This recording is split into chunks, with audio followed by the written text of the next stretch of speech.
এনজিওরা মুক্তিযুদ্ধের পক্ষে শক্তির বিরুদ্ধে তারা লড়তে গিয়ে তারা মুক্তিযুদ্ধের বিপক্ষে শক্তিকে তারা সহজে রিক্রুট করতে পেরেছে, সহজে তাদের দলে নিয়ে আসতে পেরেছে। কারণ তারা যেহেতু মুক্তিযুদ্ধের বিরোধী শক্তি, তখন তাদের সঙ্গে যে আলাপ আলোচনা হয়েছে বা হওয়া যেটা স্বাভাবিক, সেটা হচ্ছে তাদেরকে এই শর্তে নিশ্চয় এনজিওরা নিয়েছে যে তোমাদেরকে আমরা ৭১ পূর্ব ব্যবস্থায় ফিরে নিয়ে যাব, তোমরা যে ৭১ অপরাধ করেছো সে এগুলোকে অপরাধ হিসেবে গণ্য করা হবে না, এবং মুক্তিযুদ্ধটাকে আমরা নালিফাই করে দেবো। আসিফ নজরুল শেখ হাসিনার বিরুদ্ধে কথা বলে পার পাইতে পারবে। প্রকৃত মুক্তিযুদ্ধ আজকে ওর বাপের বেটা ক্ষমতা আছে কিনা জিয়াউর রহমান কিনা কথা বলতো যে পাকিস্তান নাকি হানাদার বাহিনী এবং স্বাধীনতার মুক্তিযুদ্ধ ঘোষণা হয়ে গেছে পরে তারা বিদেশি বাহিনী হয়ে গেছে। আর বাচ্চা তো জানা উচিত যে পাকিস্তান আমাদেরকে হামলা করেছে 25 তারিখে আর স্বাধীনতার ঘোষণা হচ্ছে 26 তারিখে। আমন্ত্রণ জানাচ্ছি প্রিয় দর্শক, মানচিত্রের নিয়মিত আয়োজন কথোপকথনে আইন উপদেষ্টা ডক্টর আসিফ নজরুল যে চরম আপত্তিজনক মন্তব্য করেছেন, আপনারা হয়তো অনেকেই শুনেছেন জেনেছেন যে শেখ হাসিনা এবং তার দোসররা যে অপরাধ করেছে ৭১ পাকিস্তানের হানাদার বাহিনীও তা করেনি। কেন এই ধরনের একটি মন্তব্য, এই ধরনের একটি কম্পিউটার তিনি করলেন বা আনলেন, তা নিয়ে সমালোচনার ঝড় বইছে। এই বিষয়ে আমরা একটু আলোচনা করবো। এই বিষয়ে আলোচনার জন্য আমাদের সঙ্গে আছে যুক্ত রয়েছেন রণাঙ্গনের সক্রিয় মুক্তিযোদ্ধা, সাবেক সংসদ সদস্য এবং সাবেক সেনা কর্মকর্তা মেজর অবসরপ্রাপ্ত মোহাম্মদ আখতারুজ্জামান।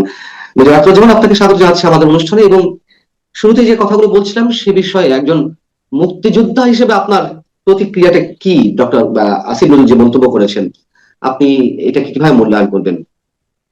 ধন্যবাদ পান্না ভাই, আপনার অনুষ্ঠানে আমাকে আমন্ত্রণ জানানোর জন্য আপনাকে প্রথমে সালাম জানাচ্ছি। সেই সঙ্গে আপনার মাধ্যমে আপনার দর্শক শ্রোতাদেরকেও আমার সালাম, আসসালামু আলাইকুম, শুভেচ্ছা গ্রহণ করবেন, ভালো থাকবেন।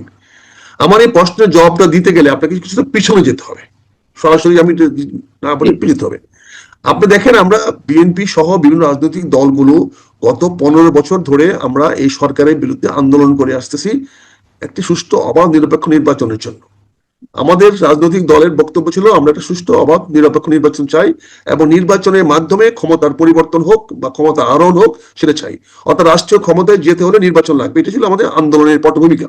কিন্তু আমরা পরবর্তী দেখতে পেলাম যে আমাদের আন্দোলন যখন পাশাপাশি আমরা করে যাচ্ছি কিন্তু সে আন্দোলনে বিএনপি বা আমরা রাজনৈতিক দলগুলো সফল হচ্ছে না, তখন পাশাপাশি দেখা গেল যে এনজিওরা এসে এখানে ইউএসএআইডির একটা ফান্ডিং তারা পাইলো, যে চেঞ্জ রিজিম, ইউএসএআইডির একটা চেঞ্জ রিজিম বলে তারা একটা ফান্ড পেল, যেটা ট্রাম্প নিজে স্বীকার করেছেন যে বাংলাদেশকে $29 মিলিয়ন দেওয়া হয়েছে চেঞ্জ রিজিউম করার জন্য।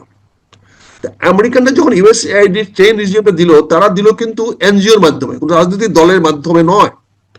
সেই এনজিও গুলোর মধ্যেই কিন্তু আজকের যে উপদেষ্টা আছেন তারা কিন্তু সবাই ইনভলভ, এবং তারা কিন্তু ইউএসএআইডির সেই চেঞ্জ রিজিউমের ফান্ডিং এ তারা সেই আন্দোলনটা গড়ে তুলেছিল।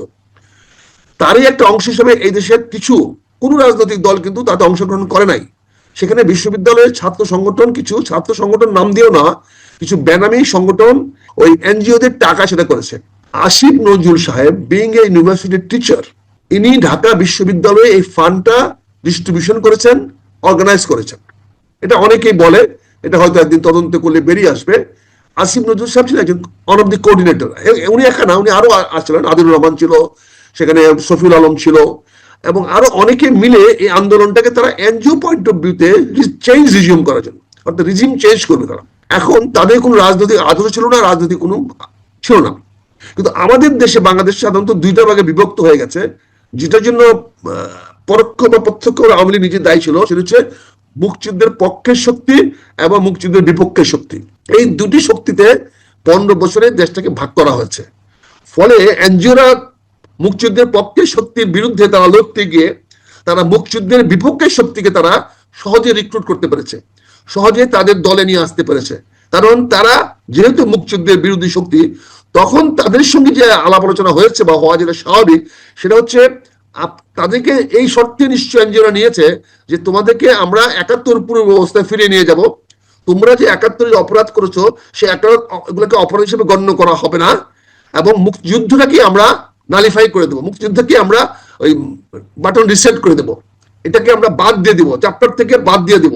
এটা হয়তো বা আমার মনে হয় ওই যে এনজিও যখন ফান্ডিং করেছে, সেই ফান্ডিং এর জন্য যখন তারা পার্টি খুঁজতে গিয়েছে, তখন স্বাধীনতার বিরোধী যারা ছিল তাদেরকে খুব সহজভাবে তাদের সেই অবস্থানটা ফেরত পাঠাতে পারছে। এখন আমি যেটা বলতে চাচ্ছি আপনাকে, সেখানে হচ্ছে কি যে আমরা আপনাকে ওইভাবে তারা হয়তো পাকিস্তানি যে বাহিনী পাকিস্তানি ছিল বা পাকিস্তানি যারা দূষর ছিল তাদেরকে হয়তো তারা তাদের দলে নিয়ে আসার জন্য তারা তাদেরকে বিভিন্ন প্রশিক্ষণ বলেন যাই কিছু বলেন তারা দেওয়ার চেষ্টা করেছে এবং তারা দেওয়া দিয়েছে। এখন তারই ধারাবাহিকতায় তারা যখন এই এনজিও গুলো এবং আসিফ নজরুল আপনি দেখেন সে বিশ্ববিদ্যালয়ের যে শিক্ষক, আইনের শিক্ষক, তারই অনেক ছাত্ররা বিভিন্ন আইনি পেশায় নিয়োজিত এবং বিভিন্ন সরকারি কর্মকর্তারাও কিন্তু ওই ঢাকা বিশ্ববিদ্যালয়ের ছাত্র আছে। ফলে তার একটা বিভিন্ন লোকের সঙ্গে তার একটা কন্ট্যাক্ট থাকার একটা খুব সহজ সুযোগ ছিল, যেই সুযোগটাকে সে সদ্ব্যবহার করে যে সুযোগটার মাধ্যমে সে বিভিন্ন লোককে তার দলে নিয়ে আসছে, দলভুক্ত করেছে এবং সে তাদের লিঙ্ক হিসেবে কাজ করেছে। কিন্তু এখন তারা দেখলো যে ডক্টর ইউনূস সাহেবকে দিয়েও তারা বাটন রিসেট করেও দেখা গেল মুক্তিযুদ্ধের চিহ্নটা তারা মুছতে পারে নাই। এখন সে শেখ হাসিনা যে অপরাধ করেছে সেটা পাকিস্তান তুলনা করেছে এটা তার মাস্টারদেরকে, তার বসদেরকে স্যাটিসফাই করার জন্য, তাদেরকে বোঝানোর জন্য যে আমি তো আমার জায়গায় আছি, আমি তো সব ব্যাপার করতেছি।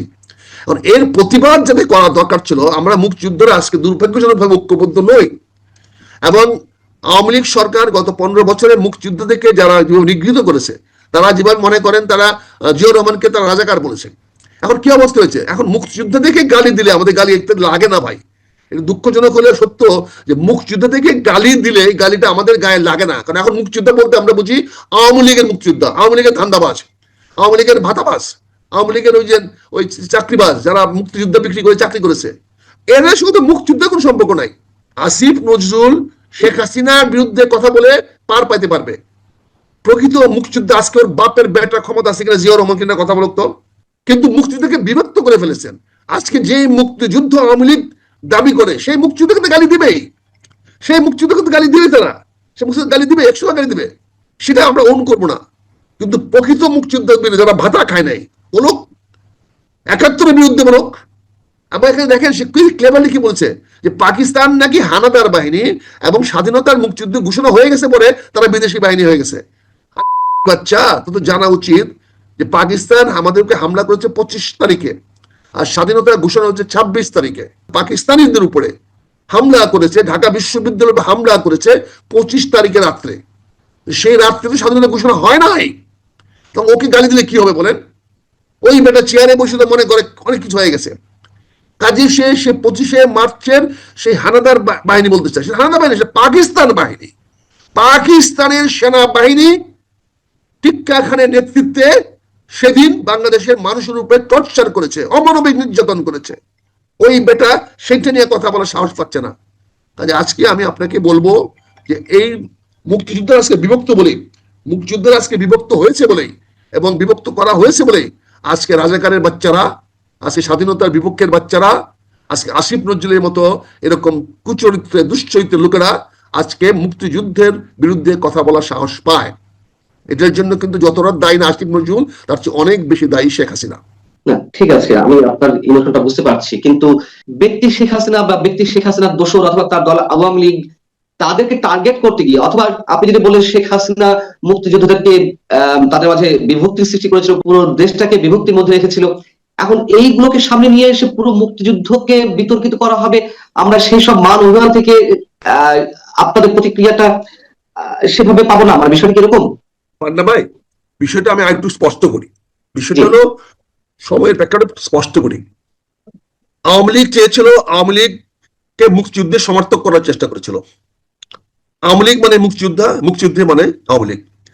আওয়ামী লীগ বাংলাদেশকে জয় বাংলা করতে চেয়েছিল। এখন এটাকে নেগেটিভ অর্থে জয় বাংলা ব্যবহৃত হচ্ছে। এখন দেখেন পিনাকি ভট্টাচার্য প্রায় অনেককে জয় বাংলা করে ফেলে, আপনাকেও করেছে, জয় বাংলা করে ফেলে। কেন করেছে এই জয় বাংলা, কেন করে ফেলেছে? কারণ জয় বাংলাটাকে আওয়ামী লীগ কুক্ষিগত করতে চেয়েছিল। জয় বাংলা তো আওয়ামী লীগের স্লোগান ছিল না, জয় বাংলা ছিল 71-এ মুক্তিযুদ্ধের স্লোগান, মুক্তিযুদ্ধের স্লোগান।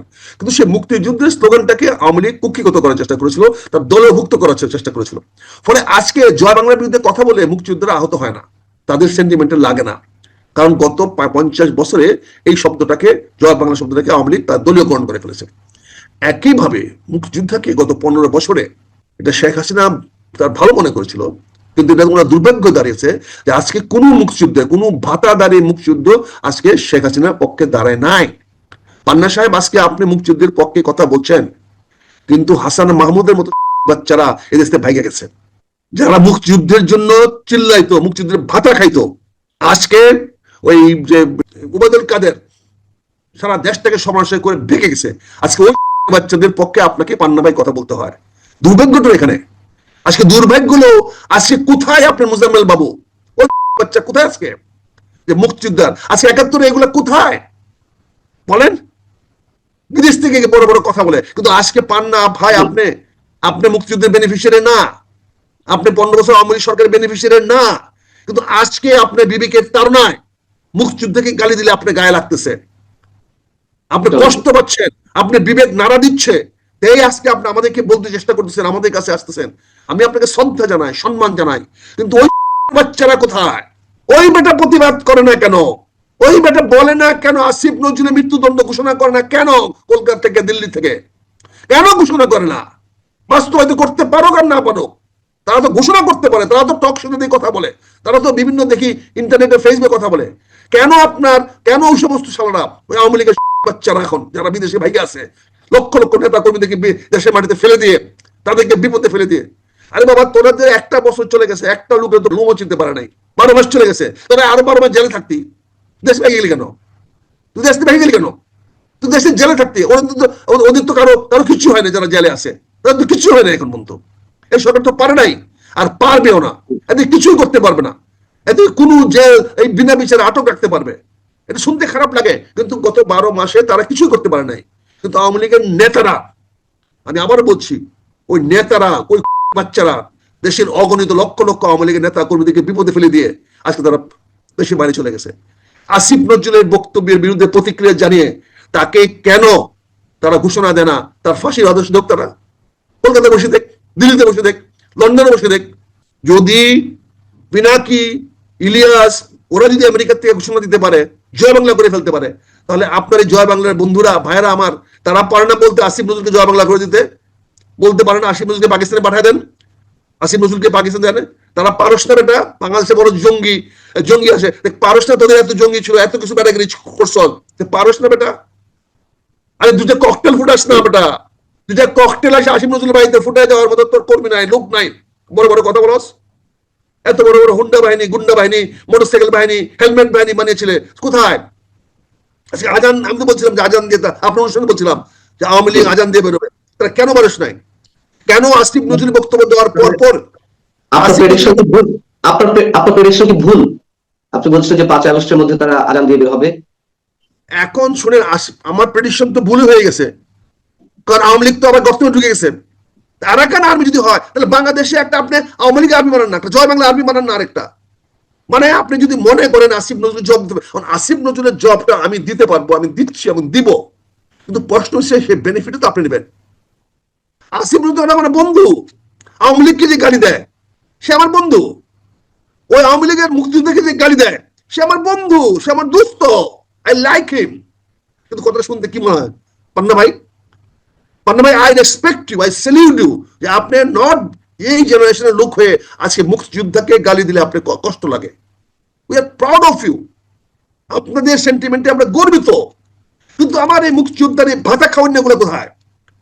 যারা ভাতা সার্টিফিকেট বিক্রি করে খাইতো, যারা ট্রেনে উঠে গিয়ে বড় বড় কথা বলতো যে ফার্স্ট ক্লাস মাসে উঠে দিত, ও মুক্তিযোদ্ধার ট্রেনে বসতে পারলে পরে সে যাবে, ওই ভাতা খাওয়ান গুলো কোথায়?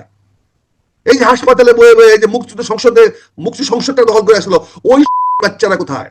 এখনো যারা মুক্তিযুদ্ধ সংসদ করতেছে তারা কেন সেই প্রশ্নের জবাব দেয় না? কাজে আসিফ নজরুল যে কথাটা বলেছে তার জবাবটা দেওয়া উচিত ওই মুক্তিযোদ্ধাদেরকে। তারা তো আমরা তো তাদের কাছে যাচ্ছি না, বা আপনি না যান, কিন্তু একেবারে ক্লিয়ার, যারা দর্শক এই অনুষ্ঠান দেখছে তাদের কাছে আপনার মেসেজটি একেবারে ক্লিয়ার আমার মনে হয়, এবং আপনার এই কথার সঙ্গে নিশ্চয়ই খুব বেশি মানুষ দ্বিমত করবে না। কিন্তু আমার কোশ্চেন হচ্ছে যে প্রত্যেকের স্বার্থ হাসিলের চেষ্টা করছে, কিন্তু আপনারা যারা রিয়েল মুক্তিযোদ্ধা, যাদের কাছে আমরা একেবারে নিউট্রাল কথা শুনতে চাই, এবং এই সব ক্ষেত্রে যারা আপোষহীন, তাদের বক্তব্য যদি জানতে চাই যে আসলে তারা এগুলো কেন করছে। আওয়ামী লীগ পাপ করেছে, আওয়ামী লীগ অপকর্ম করেছে, তার ফসল তো পাচ্ছেই, আরো পাবে হয়তো, সম্ভবত, আমরা জানি না। এখন যারা এই ধরনের কথা বলছে তাদের কি হবে? তাদের বিরুদ্ধে কথা বলছে না কেন সবাই? কারণ ডক্টর ইউনূস সাহেব তো বলেছে উনি বাটন রিসেট করে দিয়েছেন, তার মানে উনি ওটাকে ভুলে গেছেন। তাহলে কেন বিচার হচ্ছে না? তার মানে এই সরকার চেঞ্জ রিজিমের অংশ, যে 29 মিলিয়ন ডলারের টাকা যারা খেয়ে এটা করেছে, তারা তাদের ক্ষমতাকে ধরে রাখার জন্য এবং মুক্তিযুদ্ধ বিরোধী, স্বাধীনতা বিরোধীকে পুনর্বাসন করার জন্য যে নিয়েছে, সেটার জন্য তাল ভানা করতেছে। আজকে 31শে জুলাই চলে যাচ্ছে, আমরা এখন পর্যন্ত কিন্তু আমরা জুলাই সনদ দেখতে পাই নাই।